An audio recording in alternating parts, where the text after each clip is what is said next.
The richest man in the state stood frozen at a diner counter, his platinum card in his trembling hand, as the cashier said the words that would change his life forever, "I'm sorry, sir, this card has been declined."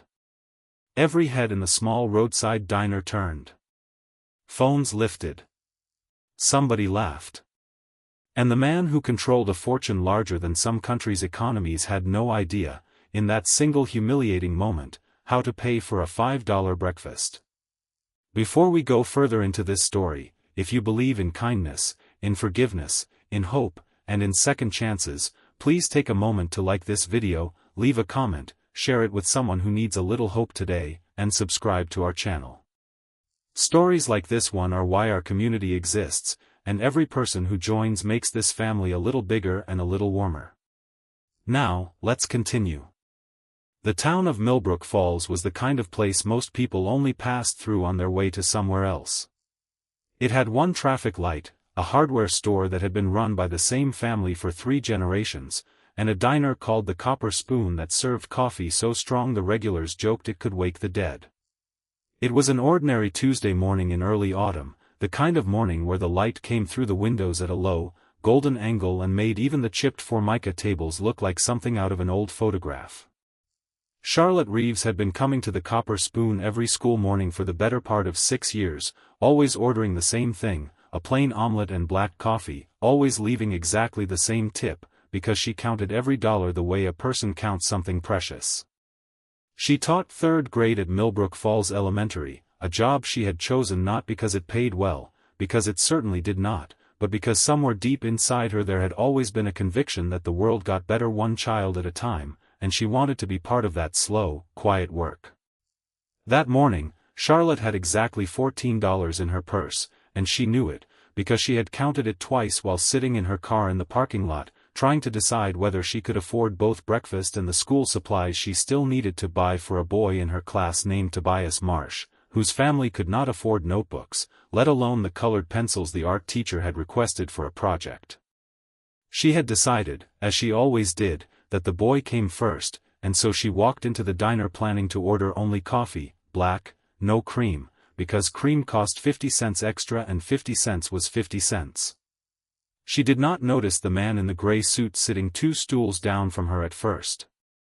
Nobody in Millbrook Falls would have recognized Nathaniel Vance even if they had studied his photograph, because men like Nathaniel Vance did not eat breakfast in small towns.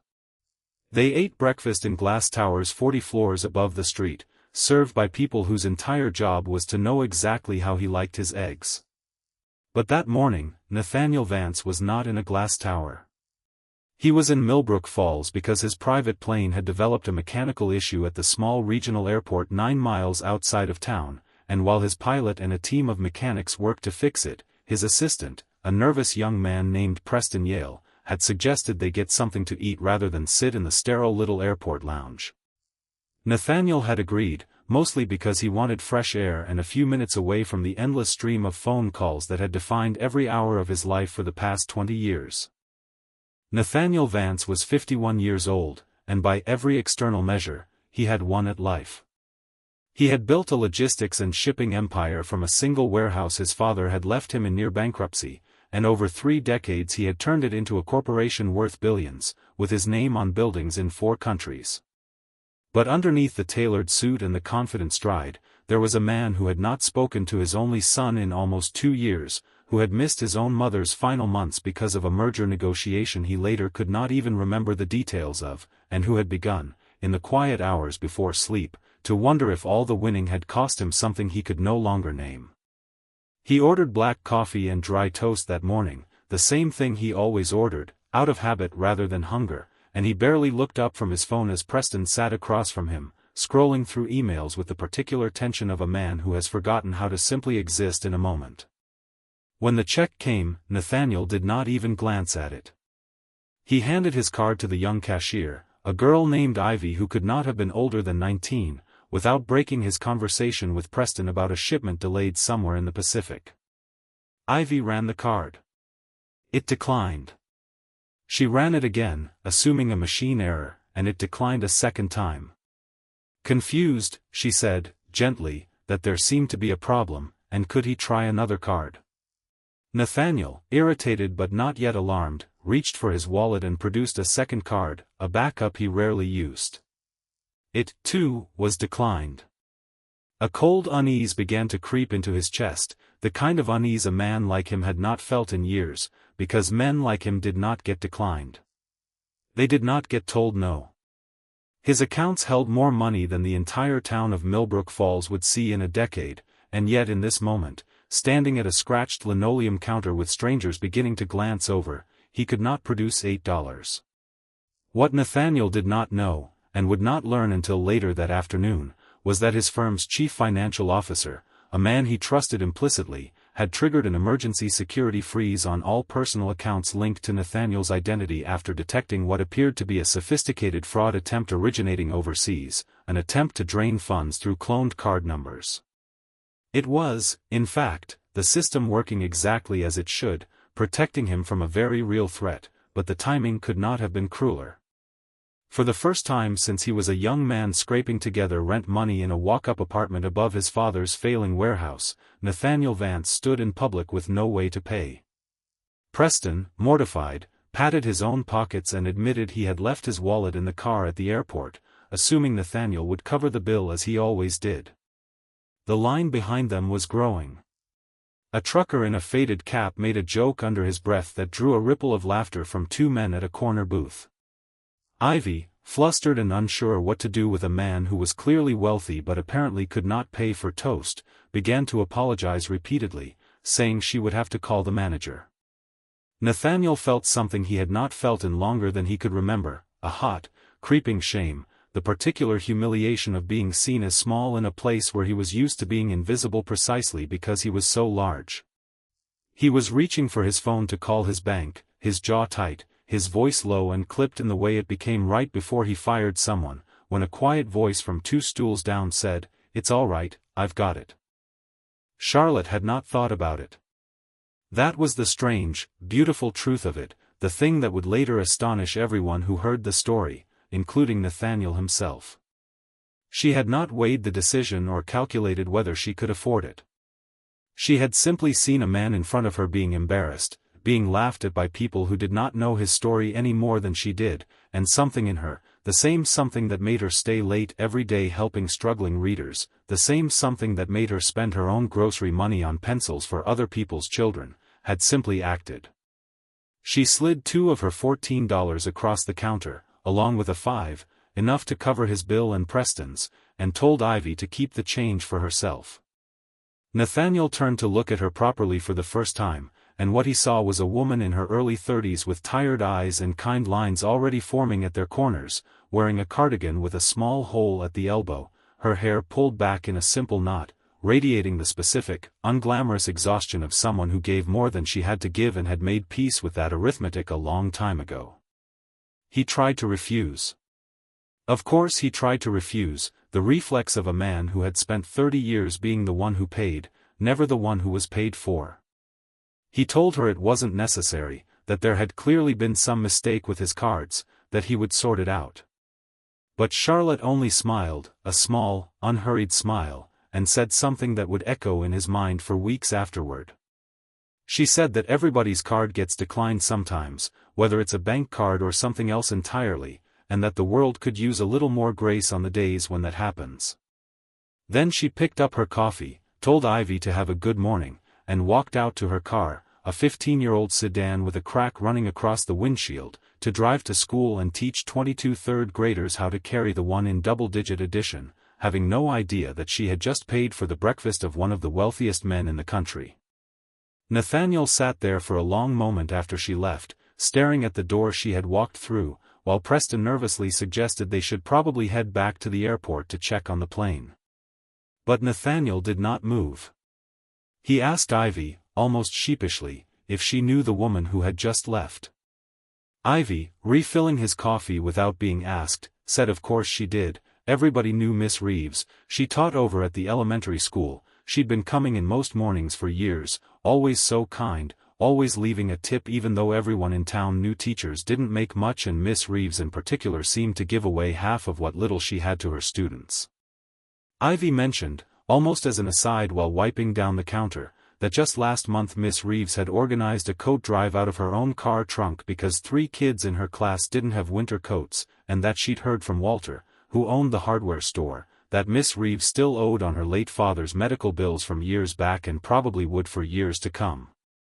Something shifted in Nathaniel Vance that morning, something he could not immediately name.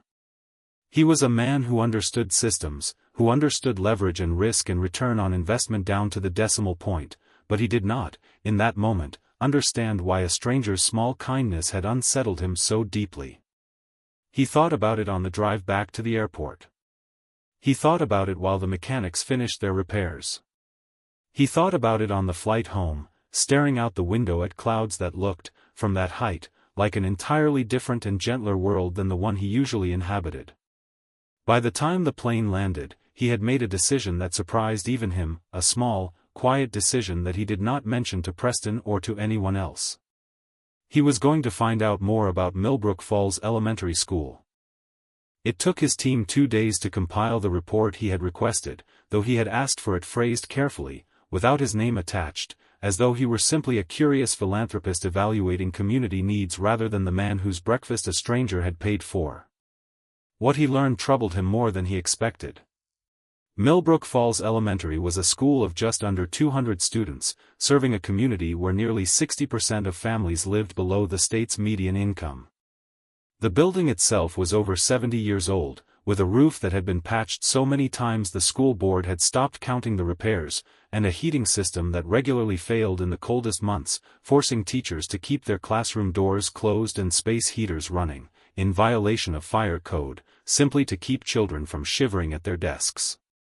The county had been threatening for 2 years to consolidate the school with a larger district 30 minutes away, a move that would mean small children riding buses for over an hour each way, that would mean the end of a school that had, for generations, been the actual heart of the town, the place where bake sales and holiday pageants and graduations happened, the one institution in Millbrook Falls that still brought everybody together regardless of how much money was in anyone's bank account. And there, buried in a section of the report about staff, was a paragraph about Charlotte Reeves. She had been teaching at the school for 6 years, had twice been nominated for a state teaching award by parents who wrote letters describing how she had changed their children's lives, and had, the report noted almost clinically, taken on significant personal debt to cover classroom expenses the school's shrinking budget could no longer provide.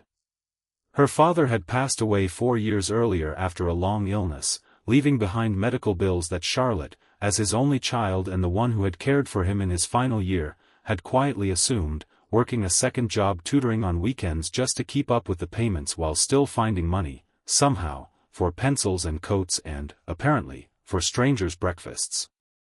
Nathaniel read that report late one evening in his enormous, silent penthouse, the city glittering below him through floor-to-ceiling windows, and he felt, for the first time in longer than he could remember, something close to grief. Not for Charlotte Reeves specifically, though there was sympathy in it, but grief for himself, for the version of his life that had somehow arrived at 51 years old with more money than he could spend in 10 lifetimes and yet not one single relationship as uncomplicated and generous as the one this schoolteacher had, in 30 seconds, extended to a total stranger. He thought of his son, Marcus, who had not returned his last 4 phone calls, who had told him at their final real conversation, nearly 2 years earlier, that he was tired of being a line item in his father's calendar, that he would rather have a father who showed up empty-handed than one who sent gifts and never sent himself. Nathaniel had been too proud, too wounded, too accustomed to being right, to call back and admit that Marcus had a point. He thought, too, of his late wife, Eleanor, who had died 9 years earlier of an illness that the best doctors his money could buy had not been able to stop, and who had told him, in one of her final lucid conversations, that she worried he was building a fortress so large he would eventually be trapped inside it alone. He had not understood what she meant at the time. Sitting in that penthouse with the report about Charlotte Reeves open on his desk, he understood it now with a clarity that felt almost violent. He did not, however, do what a lesser storyteller might expect. He did not immediately show up at Charlotte's classroom with a check, did not stage some grand gesture designed to be photographed and shared and praised. Instead, In the days that followed, Nathaniel Vance did something he had not done in years. He asked questions. He called the superintendent of the county school district, not as Nathaniel Vance the billionaire, but through an intermediary, posing simply as a representative of a private foundation interested in rural education, and he listened, really listened, for nearly 2 hours, to the honest, unglamorous details of what it actually cost to keep a small school alive. He learned about the roof, about the heating system, about the outdated textbooks that were missing whole chapters because pages had fallen out and never been replaced, about the fact that the school did not have a functioning library because the room that used to house one had been converted into additional classroom space when enrollment briefly spiked, and the books had been boxed up in a storage closet ever since, waiting for a librarian and a budget that never came. Meanwhile, Charlotte Reeves had no idea any of this was happening. Her days continued exactly as they always had, filled with the particular chaos and grace of teaching 8-year-olds. There was Tobias Marsh, the boy without colored pencils, whose mother worked double shifts at a chicken processing plant 40 minutes away and who Charlotte suspected, though she never said it aloud, went hungry some nights so her son could eat. There was a girl named Priya Okafor, brilliant and shy, who flinched whenever a teacher raised their voice, and whom Charlotte had slowly, patiently, over the course of a full school year, coaxed into raising her hand in class for the first time just 2 weeks earlier, an accomplishment that had made Charlotte cry quietly in her car afterward, the good kind of crying, the kind that comes from watching something fragile finally bloom. There was Walter Higgins from the hardware store, who let her put art supplies on a running tab she paid down $5 and $10 at a time. There was her landlord, Mr. Doyle, an elderly widower who had quietly reduced her rent twice over the years without ever making her feel like it was charity, because he said, gruffly, that a good teacher was worth more to a town than any amount of rent money. Charlotte's life was small in the way that mattered least and enormous in the way that mattered most, full of children's laughter and small victories and the particular, sacred exhaustion of a person who had given her entire self to a purpose bigger than her own comfort. It was on a Thursday, nearly 3 weeks after the morning at the Copper Spoon, that Charlotte received a call from the school's principal, an anxious but good-hearted man named Elliot Ferris, asking her to come to his office after the final bell.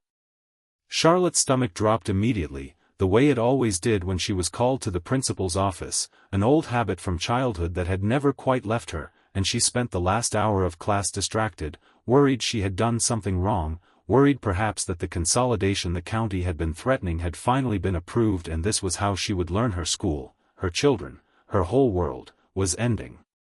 When she arrived at Elliot's office, she found him practically vibrating with an energy she had never seen in him before, and sitting across from his desk, in an ordinary-looking sport coat that Charlotte would later learn had cost more than her monthly rent, was a man she recognized after a moment of confused blinking as the man from the diner, the one whose breakfast she had paid for 3 weeks earlier.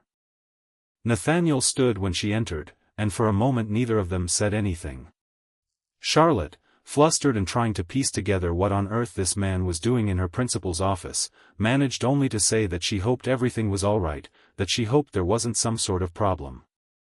Nathaniel, who had rehearsed several versions of this conversation on the flight down that morning, found that every carefully prepared sentence had evaporated the instant she walked into the room, and what came out instead was simply the truth. He told her his name. He watched her face shift from confusion to a slow, dawning recognition as she connected the name to headlines she had half-registered over the years, business magazine covers glimpsed in waiting rooms, and he saw something in her expression that he had feared, a kind of guarded wariness, the look of a woman who had spent her whole life being careful around people with power because power so rarely arrived without strings attached. He told her, gently, that he was not there to embarrass her, or to make some kind of spectacle of what she had done, but that her small act of kindness 3 weeks earlier had led him to learn about her, and about her school, and that he could not, in good conscience, walk away from what he had learned without trying to help. Charlotte's first instinct, she would admit to him much later, was suspicion. She had grown up watching wealthy visitors come through Millbrook Falls occasionally, developers eyeing land, corporations promising jobs that never quite materialized, and she had learned, the hard way, that generosity with strings attached was often worse than no generosity at all. She asked him, with a directness that made Elliot Ferris shift uncomfortably in his chair, what exactly he wanted in return. It was a fair question, and Nathaniel, to his credit, did not flinch from it. He told her, honestly, that he did not fully know yet, that he was still working that out for himself, but that the closest thing to an answer he could give was that he wanted, for possibly the first time in a very long time, to do something that had nothing to do with growing richer or looking impressive, and that paying for the school's new roof and heating system and rebuilding its library felt like the truest place he could start. What followed over the next several months was not the tidy, instantaneous transformation of a fairy tale, but something slower and more real, which is, in the end, so much more moving. Nathaniel's foundation, working closely with Elliot Ferris and the county school board, funded a complete renovation of the aging building, a new roof, a modern and reliable heating system, updated textbooks, and a fully restocked library, staffed by a part-time librarian for the first time in over a decade. But more than the money, what changed Millbrook Falls was the way Nathaniel himself changed in the process of giving it. He began flying down not just to sign checks and disappear, but to actually walk the halls, to sit uncomfortably small in a third-grade chair while Charlotte's students showed him their science projects, to listen, really listen, to teachers describe what they needed and why, in a way that no one in his corporate life had ever seen him do. Preston, watching all this unfold with quiet astonishment, later told a colleague that he had worked for Nathaniel Vance for 6 years and had never once seen him ask another person a question simply because he was curious about the answer, not until Millbrook Falls. Charlotte, for her part, remained wary far longer than Nathaniel expected, and this, too, was part of what moved him, because her wariness was not cynicism, it was self-protection born of experience, and he found himself respecting it rather than resenting it. She did not soften toward him because of the money.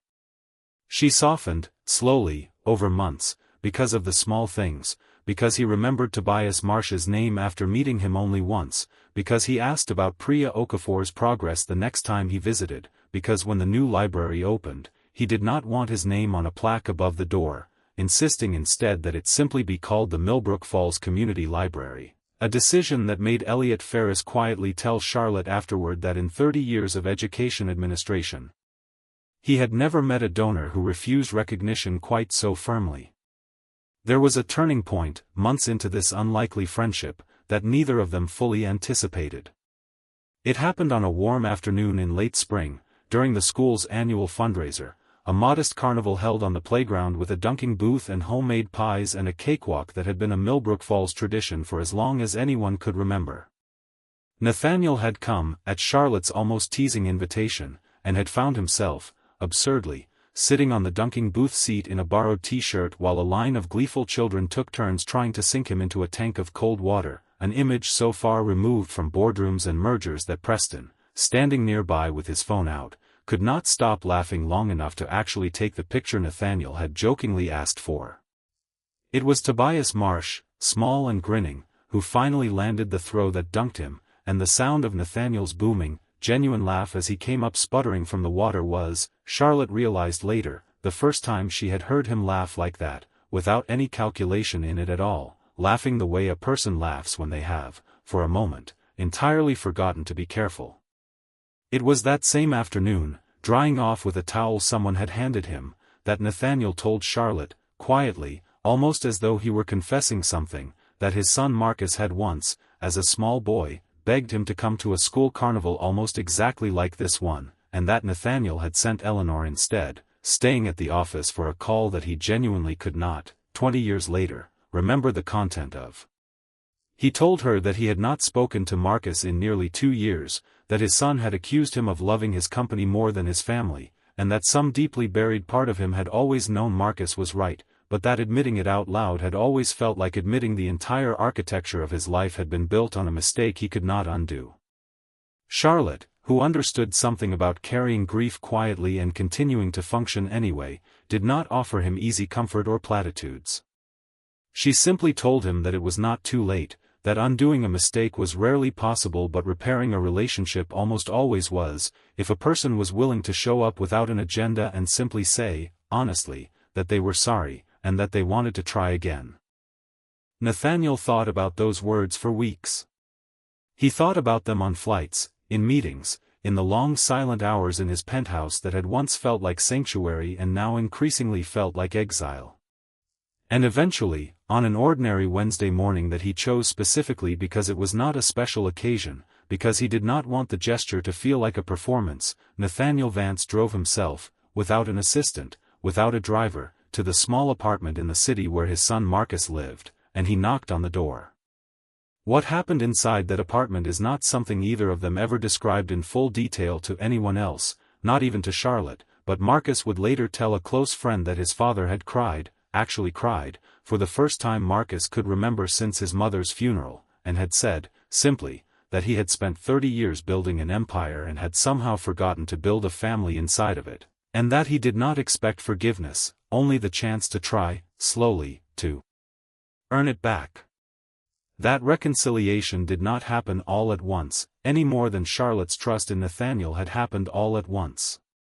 But over the following year, Marcus began joining his father on his trips to Millbrook Falls, at first out of curiosity, then out of something that looked increasingly like genuine affection for the town and its people, and eventually Marcus, who had trained as an architect but had never used his degree in any way his father found meaningful, offered to design the plans for a small addition to the school. A proper gymnasium the children had never had, working for months alongside local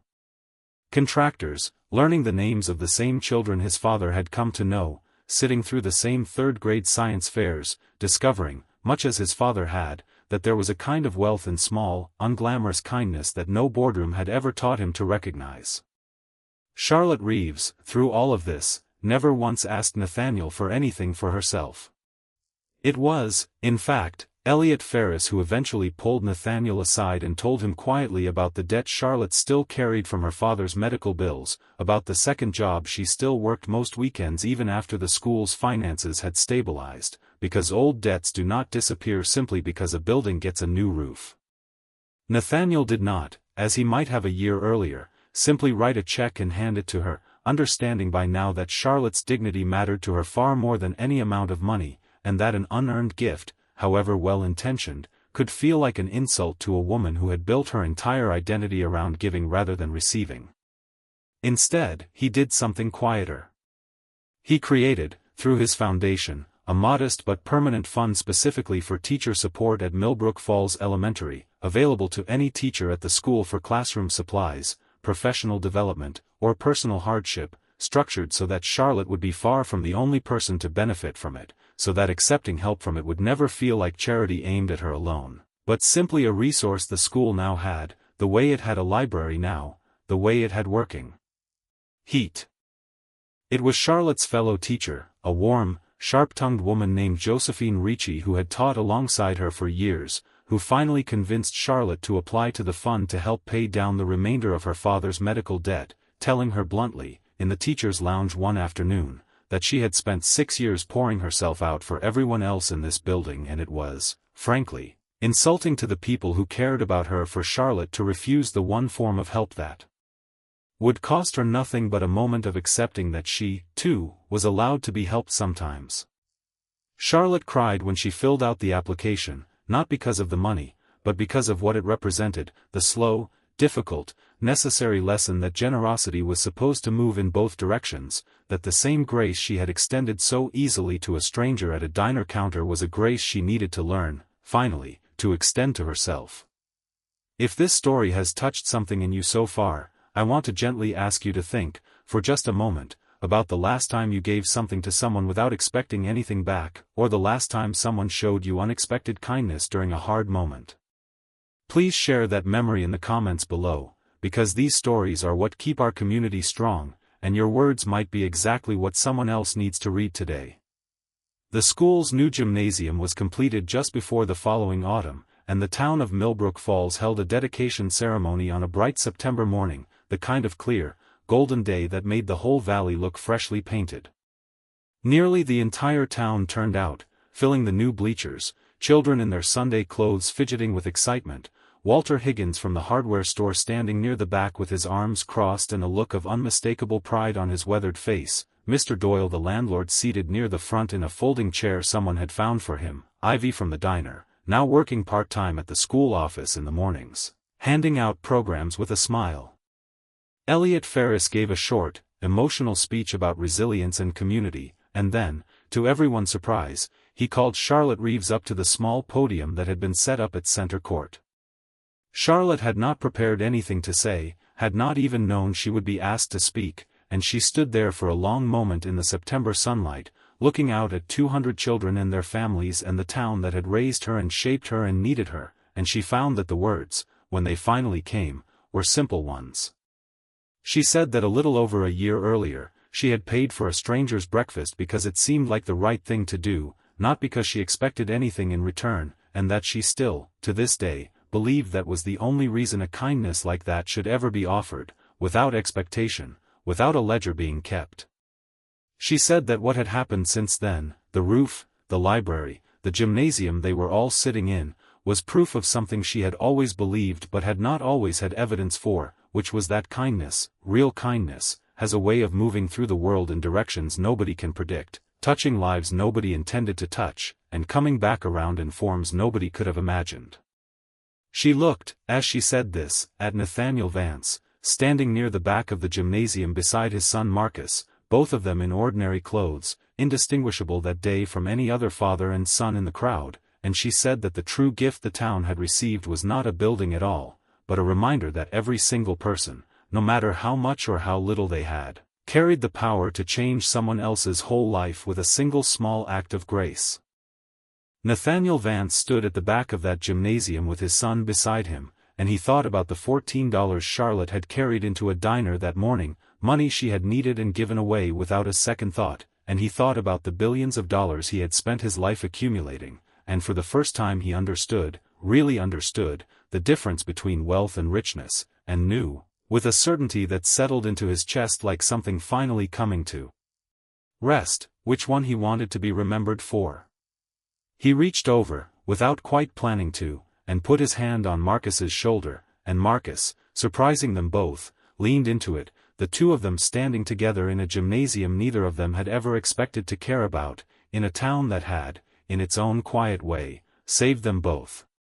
Before we reach the end of this story, if you have felt anything today, any warmth, any hope, any reminder that the world still has good people in it doing quiet good things, please take just a moment to like this video, to leave a comment sharing what part of this story moved you the most, and to share it with someone in your life who might need a little hope this week. And if you want more stories like this one, stories about kindness, forgiveness, and second chances, please subscribe to our channel and join our family, because every single person who does helps us keep telling these stories to a community that needs them. Charlotte Reeves still teaches 3rd grade at Millbrook Falls Elementary, still orders the same plain omelet at the Copper Spoon most mornings, though now she orders cream in her coffee without checking her wallet first, a small freedom she still sometimes has to remind herself she is allowed to enjoy.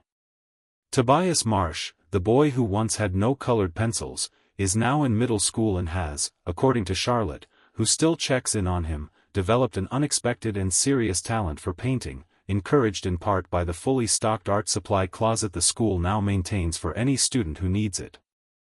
Priya Okafor, the shy girl who once flinched at raised voices, gave the closing remarks at her 5th grade graduation ceremony 2 years later, her voice steady and clear in front of the whole town, and Charlotte, sitting in the audience, cried the good kind of tears again.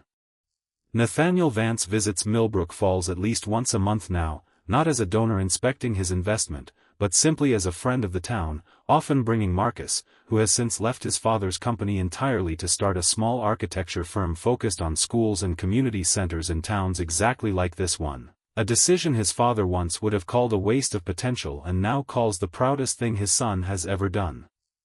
And somewhere in a drawer in Nathaniel's penthouse, in a city 40 stories above streets he now visits far less often than he used to, there sits a faded receipt from the Copper Spoon Diner, $8 and change, which he has never thrown away, because it is, he has told more than one person since, the most valuable receipt he has ever kept. Proof that the smallest transactions are sometimes the ones that end up costing us everything we thought we wanted and giving us back everything that actually mattered. If this story touched your heart today, please like this video, leave a meaningful comment about what kindness and second chances mean to you, share it with someone who needs a little hope right now, and subscribe to our channel so you never miss another story from our family. Thank you for spending this time with us, and remember, wherever you are, whatever your circumstances, you never know whose life you might change with something as small as $14 and a moment of grace.